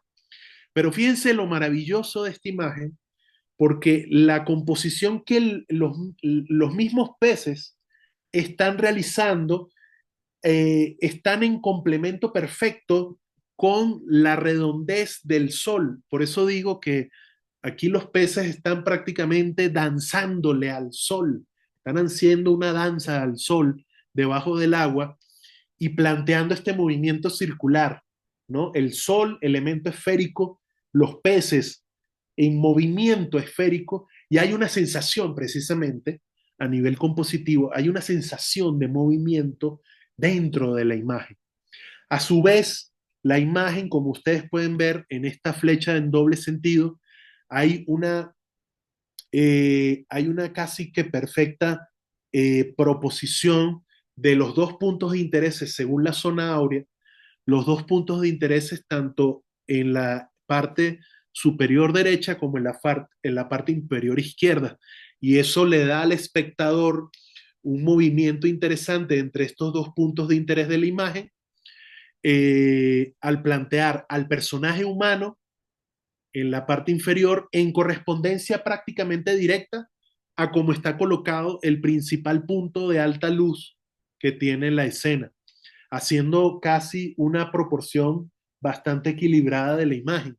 Y por último, tenemos el horizonte colocado en la parte inferior, prácticamente siguiendo correctamente las proporciones áureas también de dónde colocar las dos líneas de horizonte, tanto en la parte superior como inferior. En este caso tenemos un horizonte submarino logrado acá y en perfecto equilibrio y proporción con el resto de la composición de la imagen y que hace que la imagen sea muy interesante y muy entretenida de recorrerla visualmente, ¿no? Por todo el movimiento y el ritmo interno que tiene la imagen. Entonces, quise ponerla en ejemplo porque, bueno, además de ser una fotografía de uno de los miembros de la MISUB, ya de por sí es una imagen con un gran valor estético y que creo que era un buen ejemplo para hablar de las posibilidades de la composición y el encuadre dentro de una imagen subacuática. Y bueno, con eso ya cerramos la presentación del día de hoy. Muchísimas gracias. Qué interesante esta disección, interesantísima de la composición de las imágenes, que creo que es fundamental para poder también entender una imagen, ¿no? O sea, la Sí. composición tiene un valor súper importante, pero muchas veces no sabemos qué es lo que está pasando, o sea, por qué es tan interesante si uno no entiende estos valores y como esta estructura, como la gramática, ¿no? De la composición. Y a la hora de que uno empieza, alguien como tú, que tiene esta gran capacidad de ver esa estructura, pues es fantástico, pues como develar un secreto. Sí, exacto, el misterio de las imágenes, los secretos que están dentro de las imágenes y que empiezan desde el mismo momento en que nos toca registrarlas, ¿no? En un momento mágico, como seguro fue este. Y ya después, cuando ya la imagen tiene su existencia propia, la posibilidad de sentarse y además de disfrutarla, de analizarla bien, ¿no? Porque sí, tiene todas estas lecturas posibles y eso es parte importante si nos estamos dedicando precisamente a la imagen, ¿no? Bueno, ¿alguna pregunta o algún comentario adicional final ya para ir cerrando? Ujú. Dice, bravo Marco. Estuvo muy, muy interesante. Además, es una manera de analizar las fotos un poco diferente a como nosotros como fotógrafos y no todos cineastas, pues entendimos ahora sí que tu análisis visto con unos ojos un poco diferentes a lo que nosotros estamos acostumbrados de cuando sacamos una foto y ya, ¿no? Entonces estuvo muy padre tu análisis, muy, muy padre. Gracias. Tenemos Bueno, aquí unos comentarios. sí. Mike tiene una pregunta, dice muy interesante. ¿Cuántos años llevas buceando con cámaras? Buceando con cámaras, pues tampoco tanto, tampoco, ¿no? Pues digamos que la posibilidad de empezar a bucear con cámaras fue prácticamente desde hace unos 10 años atrás, de los 15 que ya creo que ya tengo ya buceando. Más o menos, sí, eso sería el tiempo. Y también Wendy pregunta, am, ¿cómo se controlan los brillos del agua? ¿Cómo se controlan los brillos del agua? ¿Te refieres, Wendy, quizás a lo que pudiéramos poder controlar con un filtro polarizador, por ejemplo? Sí, Si quieres, puedes. Los que sí, quieran hacer preguntas también, ahorita podemos abrir el micrófono y tener un poco de diálogo también en esta sí, última, en este cierre, digamos. Bueno, sí, sí, justo a eso me refiero, Marco. sí. No, bueno, es difícil, aunque, o sea, porque no tenemos casi la posibilidad tampoco mucho de, por ejemplo, usar un filtro polarizador, porque no podemos moverlo tampoco debajo del agua. Eh, Ahora bien, también los brillos se comportan de manera distinta por estas mismas condiciones físicas debajo del agua que en la superficie. La intensidad de los brillos no es la misma debajo del agua. Yo creo que simplemente también se trata de un control de exposición, ¿no? Un equilibrio y un balance en la media de exposición que uno haga, ¿no? Porque uno no tiene la posibilidad en este caso, que creo que es lo que tú planteas a nivel de controlar brillos, por ejemplo, como con un filtro polarizador. En el agua es difícil o casi imposible hacer eso. Entonces, digamos que es una mezcla entre el control de la exposición que ya había mencionado, pero ya de por sí las propias características del agua, donde no va a haber un brillo, digamos, por lo menos no de la naturaleza, incontrolable, no va a haber un brillo demasiado incontrolable para nosotros, ¿no? Si hay algo que se sobreexpone o un brillo no deseado, es porque estamos haciendo algo mal con la iluminación o con la exposición. También tenemos una pregunta de Paola. Dice, ¿cómo nos recomiendas comenzar a acercarnos a la foto subacuática si apenas vamos a aprender a bucear?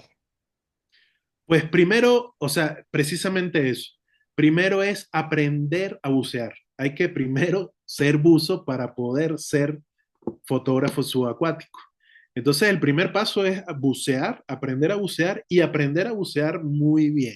Ese es el primer paso. Y dicho sea de paso, pues aquí tienes a un grupo de instructoras e instructores maravillosos a los cuales puedes acudir si te interesa aprender a bucear, o a cualquiera de las escuelas y centros de enseñanza de buceo que hay aquí en México, que hay bastante diversas, con varias agencias y certificaciones. Aprovechen que esta es la gran oportunidad para entrar en este maravilloso mundo. Pero primero es aprender a bucear y luego, digamos, en el buceo, ya cuando entras al buceo, para quienes no son buzos, pues vas entrando a distintas especialidades de tu preferencia. Una de esas es precisamente fotografía subacuática, y te puedes enfocar por ahí también. También tenemos una pregunta de Isaías que dice, buenas noches, acorde a su experiencia, ¿qué cámaras y carcasas recomienda para iniciar con la fotografía subacuática? Bueno, o sea, lo que mencionaba ayer, no me atrevo a darles como unas recomendaciones porque todo va a depender de muchos factores, todo va a depender del tipo de buceos que vamos a hacer, al tipo de lugares que vamos a ir, sobre todo al tema presupuestal que cada quien tiene disponibilidad o no, ¿no? Porque hay una diferencia muy grande de precios.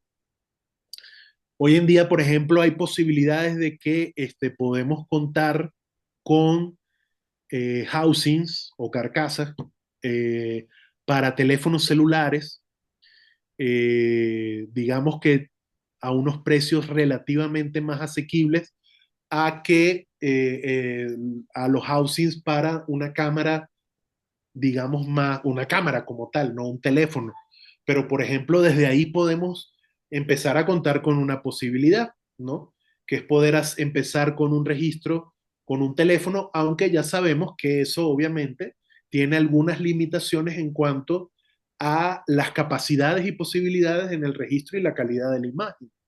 Pero desde ahí comienzan las posibilidades hoy en día que anteriormente eran mucho más limitadas y que no todo el mundo podía tener acceso. Pero desde ese nivel, desde el nivel celular, ya empieza una gama de posibilidades. Recomendarte marcas, recomendarte, mmm, no me atrevería, no, ni siquiera no por el hecho de hacer publicidad o no querer hacer publicidad, sino por el hecho de que cada quien tiene que conseguir, así como cada quien se tiene que sentir cómodo con su equipo de buceo personal, también cada quien se tiene que sentir cómodo o satisfecho o, digamos, conseguir más satisfacción con los resultados que dé uno u otro equipo y el tema presupuestal. Y tenemos a Mike que pregunta, ¿qué opinas acerca de la película Avatar sobre la iluminación y todo lo que sucede en el agua? Que le parece un trabajo bastante difícil. Pero estamos hablando de la primera Avatar. No sé de cuál Avatar. Ya ni me acuerdo, perdón. Sí, Yo creo que sí. ha de hablar acerca del camino del agua, ¿no? Que es donde sucede bajo el agua, supongo. Ah, ok, no la he visto, así que no puedo opinar. Bueno, hay que decir que hay mucho trabajo que no es, pues, real, ¿no? O sea, Sí, sí. Hay obviamente mucho trabajo generado digitalmente y hoy por hoy. Bueno, vamos a empezar a ser testigos seguramente de una locura sin límites y sin control con la inteligencia artificial, ¿no?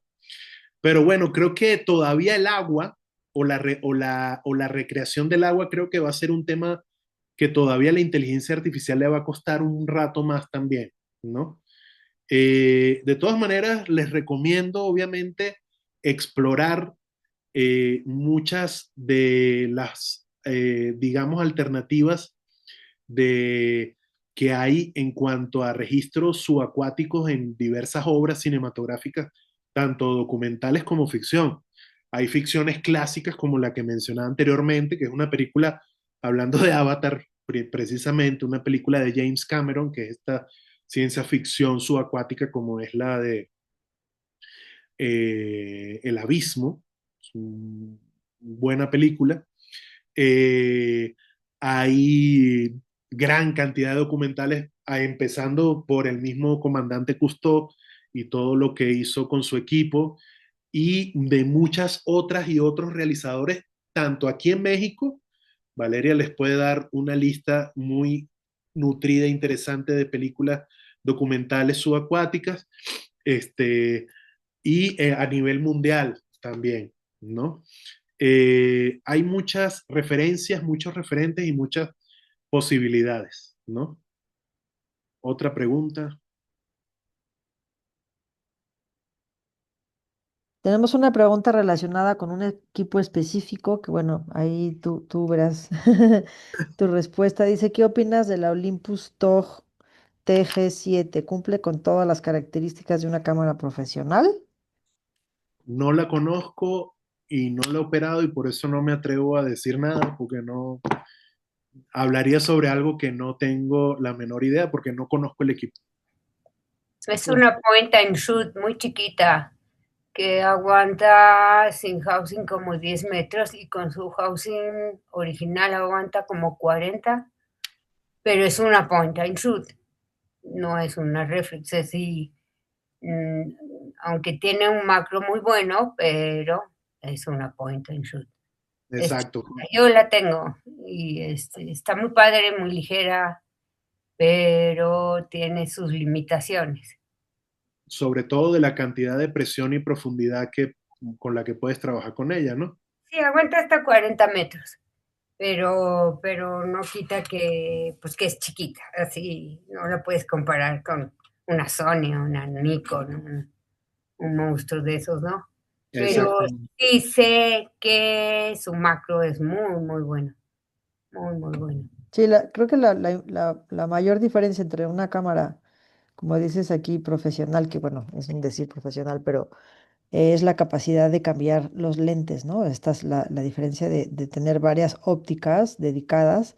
Es lo que incrementa sustancialmente al final la calidad y la versatilidad de un equipo.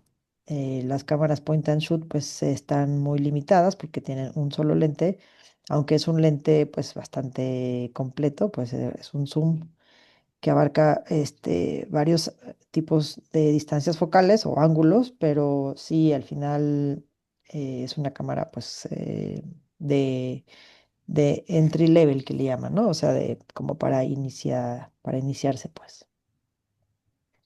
Exactamente. Bueno, como acaban de decir Vali y Heidi, o sea, cada equipo va a tener un pro y un contra. Es cuestión de hacer como un análisis bastante crítico a la hora de ir estudiando las posibilidades en el mercado con respecto a los equipos y vuelvo a repetir, dependiendo de las necesidades de cada quien, del tipo de buceos o el tipo de registros que uno va a realizar con esos equipos, etcétera, etcétera, ¿no? Ujú.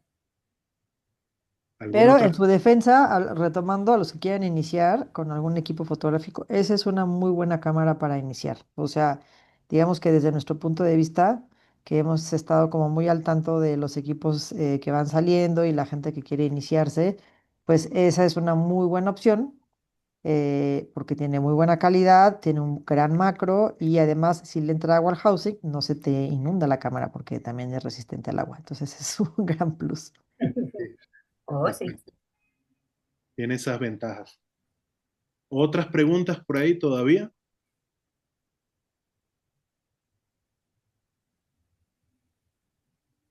Pues ¿No? Parece ser que ya ¿No? estamos todos muy llenos de información, de esperanzas y de ganas de arrancar y de tomar fotos y de iniciarse en este maravilloso mundo de la imagen subacuática. ¿Alguien Muy bien. más? Vamos a dar unos 10 segunditos más antes de cerrar este interesantísimo taller, que ha sido un gran paseo por la parte de la historia, los fundamentos, las técnicas, la iluminación, eh, y siempre muy, muy de la mano justamente con la parte de la historia, ¿no? Darse cuenta un poquito del trabajo que los grandes pioneros hicieron para llegar a donde estamos hoy. Y Val, yo creo que aprovechar la oportunidad para que ustedes también aprovechen a hablar de las próximas actividades que tendrá o que desarrolla la MISUB, ¿no? Cierto, no sé si nuestra presidenta quiere hablar un poquito de eso, Heidi. Pues Adelante. sí, la MESUB, pues nos juntamos periódicamente todos los socios y vamos armando, por ejemplo, nuestro calendario que normalmente tiene un tema. Por ejemplo, el del año entrante será de Pacífico. Hemos hecho del Golfo, hemos hecho un blanco y negro, tiburones, diferentes temas y ha sido un éxito, es un calendario muy bonito que ayuda pues a que mejoremos. Cada vez es más difícil. Aquí Marco le ha tocado calificar los concursos mensuales y yo creo que muchas de las canas que tiene somos culpables, porque cada vez es más difícil sacar Sí, las fotos y los resultados, porque gracias a los avances que se han tenido en la MISUB, muchos fotógrafos que empezaron muy abajo, ahora sacan unas fotos increíbles, gracias que los equipos también han cambiado muchísimo su tecnología. Y pues bueno, también armamos unas exposiciones que llevamos a diferentes lugares, como ha sido en Universum, en la UNAM, los hemos llevado a la YMCA, he estado en el centro que está en Polanco.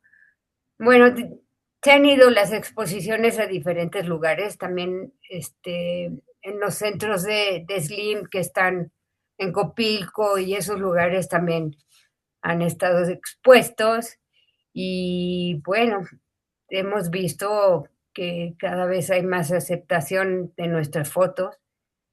Valeria y otros socios han logrado que sus fotos estén en las rejas de Reforma, lo cual es súper increíble pasar y decir, mira, yo conozco esa foto. Ujú. Y es parte del avance que ha tenido la MISUB de cómo se ha ido desarrollando, ¿no? Yo digo, yo he visto las cámaras, cómo van cambiando, me tocó ver la Nikonos y ahorita veo las nuevas y es increíble cómo está la tecnología, ¿no? Pero las bases siguen siendo las mismas. Hoy Marco nos dio la oportunidad de recordar las bases y pues de algún lado empezó todo esto y pues aquí está el resultado, ¿no? Entonces, quien quiera seguir adelante, estamos abiertos a recibir a nuevos miembros y a compartir siempre lo que encontramos de artículos y todo. Luego tenemos conferencias con autores muy famosos, muy buenos maestros, hasta de Sudáfrica hemos tenido, que nos ha enseñado truquitos y pues poco a poco están viendo ustedes en la pantalla los resultados de cómo vamos avanzando. Así que pues quien quiera este, ser miembro de la MISUB, pues estamos abiertos. Voy a complementar un poquito lo que dijo Heidi. Este, nada más para cerrar, somos una asociación sin fines de lucro. Nos creamos en el 1999.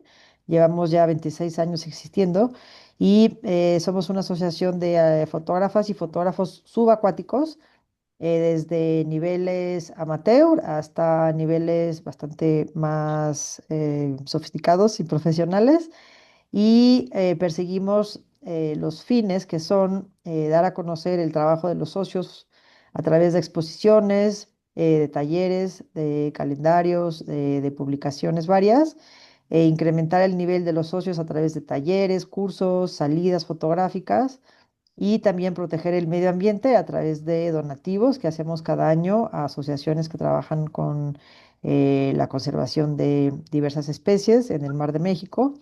Y siempre tratamos de que nuestros temas de exposiciones y calendarios estén relacionados con la riqueza biológica de los mares mexicanos. Entonces, pues tratamos siempre como de dar a conocer las grandes regiones marinas mexicanas, que son fantásticas y que tienen una riqueza, pues que por un lado es enorme y maravillosa, y por otro lado es muy vulnerable por toda la sobreexplotación que estamos realizando como especie. Así que pues esa es como nuestra tarea, y pedimos una cuota anual de 800 pesos, y con esa cuota pues tienen acceso a todas las actividades que realizamos de manera presencial, pero también la gran mayoría últimamente es de manera lejana, remota.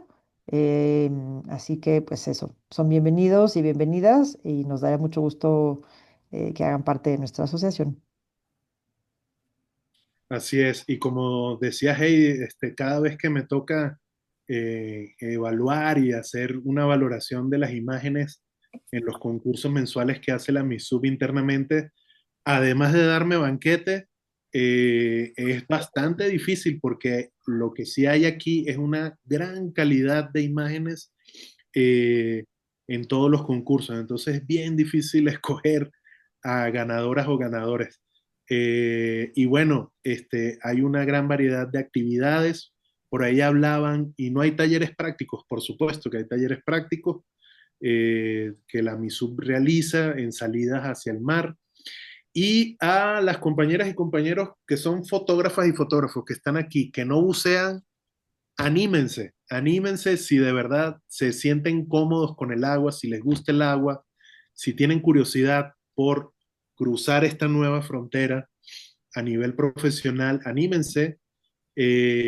México, sobre todo, hablando a los que están aquí en México, México tiene la gran virtud de que es uno de los pocos países en el mundo donde se puede contar con casi todos los tipos de buceo que se hacen en este planeta, ¿no? Tiene distintos tipos de mares, porque como les decía, el Océano Pacífico no es lo mismo que la Riviera Maya y el Golfo de México, pues no es lo mismo que el Golfo de California, por ejemplo. Hay cuevas, hay cenotes, hay manantiales, hay lagunas, se puede hacer buceo de altura, en fin, es un país que es magnífico para poder tener una diversidad muy grande de los tipos de buceo que se pueden hacer en el planeta y eso también se los comento como aliciente para que se animen a meterse en la actividad y puedan explorar estas otras posibilidades que da el buceo. Así que bueno, eso, Bueno, anímense. ¿me escuchan? ¿Me escuchan? Sí, José, te escuchamos. Ah, ok, bueno, muy agradecido por la invitación, de verdad, muy buen taller. Me recordó en mis inicios también. He visto que el alumno ha superado al maestro. Me siento orgulloso de eso. De verdad, Marquito, te deseo todo lo mejor. Te esperamos pronto por aquí, por Venezuela, para iniciar también las inmersiones que tenemos pendientes, porque también es importante que puedas traernos a Venezuela lo que hacen ustedes allá en México, lo que hace la asociación allá en México. Me encantaría hacer algo así en Venezuela. Y bueno, mire, invitarlos a todos cuando quieran venir, estamos a la orden. Seguro. Muchísimas gracias. Muchas gracias. Seguro, hay que generar esos intercambios, hay que generar Claro que sí, generar claro esos que sí. intercambios para conocer otros mares unos y otros y otras aguas y poder Bueno, compartir experiencias. bu- bueno, una de las ilusiones que yo tengo, y tú lo sabes muy bien, es un cenote. Sí, claro. Sí, sí, sí. Eso tiene que ocurrir algún día, Monte. Claro que sí, claro que No, sí. no sé cómo lo vamos a lograr, pero tú tienes que meterte un día en un cenote, así que vamos a ver. Claro, claro que sí. Bueno, pues yo de mi parte les agradezco muchísimo a todas y a todos los que pudieron asistir por el interés que demostraron, por la participación. Espero que este taller haya sido de utilidad, como les decíamos, taller introductorio para, digamos, introducirnos en el tema. Muchas y muchos obviamente ya sabían varios de estos temas, pero a los que no lo sabían, pues bienvenidos a estos temas. Y a los que ya lo sabían, pues nunca es tarde o nunca está de más o está de sobra volver a hacer un repaso sobre este tipo de temas, mantenerlos al día y sobre todo también agradecer nuevamente a la MISUB, a Valeria y a Heidi por la invitación. Para mí un honor y un gusto. Y pues nada, abierto y entusiasmado de lo que puede venir próximamente para, digamos, seguir ahondando y desarrollando estos temas creativamente. Y colaborando. Así es. Eso. Bien, pues muchísimas gracias también a todos los socios y las socias de Amisub que estuvieron aquí. Este taller principalmente lo hacemos para ellas y para ellos. Y gracias a todos los invitados. de todas estas partes maravillosas del mundo que nos acompañaron hoy. Y bueno, pues a los que están empezando, que sepan que es un camino que requiere de varios pasos, pero lo más importante es iniciarse y poco a poquito el camino los va a ir llevando hacia esa dirección anhelada, que es poder generar imágenes sorprendentes que comuniquen un mensaje, que cuenten una historia y que tengan la capacidad de llegar a los corazones de los espectadores. Así que, pues, gracias otra vez y estamos en la MISUP para ustedes también, los que quieran acercarse. Buenas noches. Bye, buenas noches, gracias.